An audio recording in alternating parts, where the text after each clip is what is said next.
मेरठ का एक खौफनाक हत्याकांड, प्यार, धोखा और अंधविश्वास की सच्ची कहानी। मेरठ उत्तर प्रदेश में 2025 में हुआ एक ऐसा हत्याकांड जिसने पूरे भारत को हिला कर रख दिया। ये कहानी प्रेम, विश्वासघात और अंधविश्वास के खतरनाक जाल में फंसे कुछ लोगों की है, जिसने एक निर्दोष व्यक्ति की जान ले ली।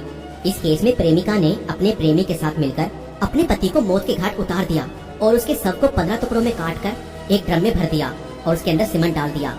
मगर चलिए इस कहानी को शुरुआत से देखते हैं। 2016 में मेरठ निवासी सौरभ राजपूत की मुलाकात मुस्कान रस्तोगी से हुई। दोनों के बीच प्रेम हुआ और कुछ सालों बाद उन्होंने शादी कर ली। लेकिन यह शादी सौरभ के परिवार को पसंद नहीं आई, क्योंकि मुस्कान एक अलग जाति से थी। इसके बावजूद दोनों ने अपने रिश्ते को मजबूत बनाए रखा। सौरभ मर्चेंट नेवी में जॉब करते थे और लंदन में पोस्टेड थे। शादी के कुछ समय बाद सौरभ लंदन चले गए, जबकि मुस्कान अपनी बेटी के साथ मेरठ में रहने लगी। इस दौरान उनकी जिंदगी में एक तीसरा व्यक्ति साहिल शुक्ला आया, जो मुस्कान को पहले से ही जानता था। सौरभ के लंदन में रहने के कारण मुस्कान की नजदीकियां साहिल से बढ़ने लगी। साहिल, जो पहले से ही मुस्कान को पसंद करता था, अब खुलकर उसके साथ वक्त बिताने लगा। मुस्कान ने उसे यह यकीन दिला दिया कि वह अपने पति के साथ खुश नहीं है और वह साहिल से सच्चा प्यार करती है। साहिल शुक्ला अंधविश्वासी प्रवृत्ति का था और आत्माओं, तंत्र मंत्र जैसी चीजों में विश्वास करता था। मुस्कान ने इस बात का फायदा उठाते हुए उसके लिए स्नैपचैट पर एक फर्जी अकाउंट बनाया, जिससे वह साहिल शुक्ला की मरी हुई मां के नाम से चैट करती थी। इस फर्जी अकाउंट से वह साहिल को यकीन दिलाने लगी कि उसकी मां की आत्मा मुस्कान को पसंद करती है और चाहती है कि वह दोनों साथ रहें। धीरे धीरे साहिल पूरी तरह से मुस्कान की बातों में फंस गया। मुस्कान ने उसे यह विश्वास दिलाया कि अगर वह उसके पति सौरभ को रास्ते से हटा दे तो वो दोनों एक साथ रह सकते हैं। साहिल अब पूरी तरह से मुस्कान के इशारों पर नाचने लगा था। मुस्कान और साहिल ने मिलकर सौरभ को मारने की साजिश रची। 4 मार्च 2025 को जब सौरभ लंदन से मेरठ अपनी पत्नी और बेटी से मिलने आया, तब मुस्कान ने सौरभ की फेवरेट सब्जी कोफ्तों में बेहोशी की दवाई मिलाकर खिला दी।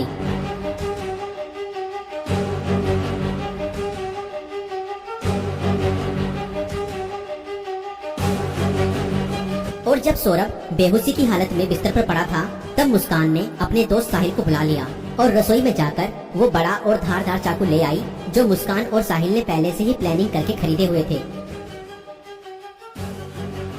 और करीब 20 मिनट तक साहिल ने मुस्कान को बताया कि कैसे उसे अपने पति का वध करना है।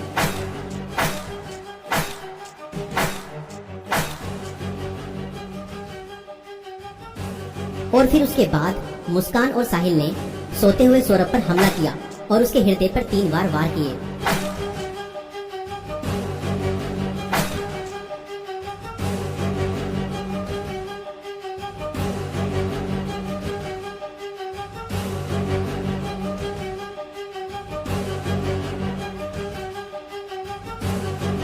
और घर में पड़े कूलर को भी ऑन कर दिया ताकि उसकी आवाज किसी को भी न सुनाई दे। जब उन्होंने सौरभ को खत्म कर दिया, उसके बाद वह उसकी बॉडी को बाथरूम में ले गए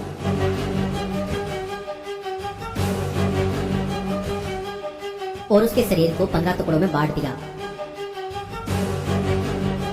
सौरभ को खत्म करने के बाद उन्हें इस बात की चिंता हुई कि अगर सब बरामद हो गया तो पुलिस उन तक जरूर पहुंच जाएगी। इसलिए उन्होंने सबको ठिकाने लगाने की योजना बनाई और मुस्कान बाजार जाकर एक प्लास्टिक का ड्रम खरीद लाई।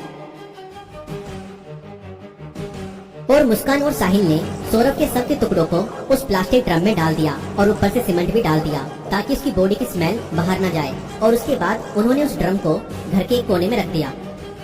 इसके बाद मुस्कान और साहिल ने सौरभ के मोबाइल फोन से उसके सोशल मीडिया अकाउंट को एक्टिव रखा। उन्होंने सौरभ के अकाउंट से हिमाचल प्रदेश की शिमला की तस्वीरें और स्टोरीज पोस्ट की ताकि लोगों को लगे कि वह घूमने गया है। उन्होंने उसकी फैमिली और दोस्तों को यह यकीन दिलाने की कोशिश की कि सौरभ जिंदा है और बाहर यात्रा कर रहा है।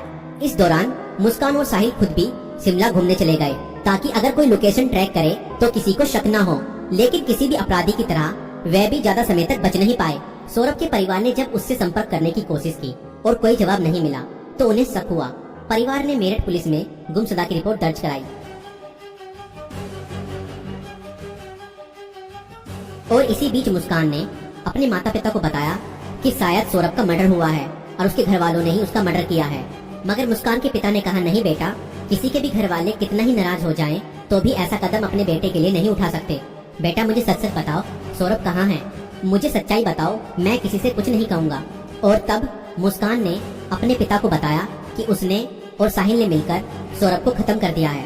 और इतना सुनते ही मुस्कान के पिता ने पुलिस को सारी खबर बता दी।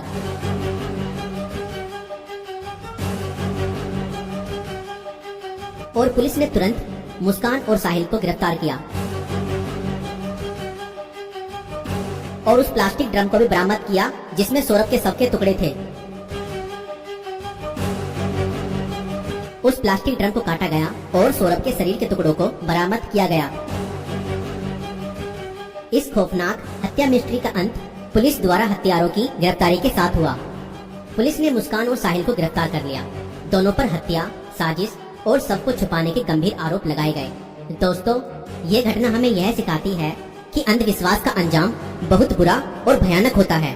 साहिल ने अपनी मां की आत्मा के नाम पर बनाए गए एक फर्जी अकाउंट पर भरोसा किया और हत्या जैसा अपराध कर दिया और गलत संबंध और रिश्तों का अंजाम बहुत बुरा ही होता है।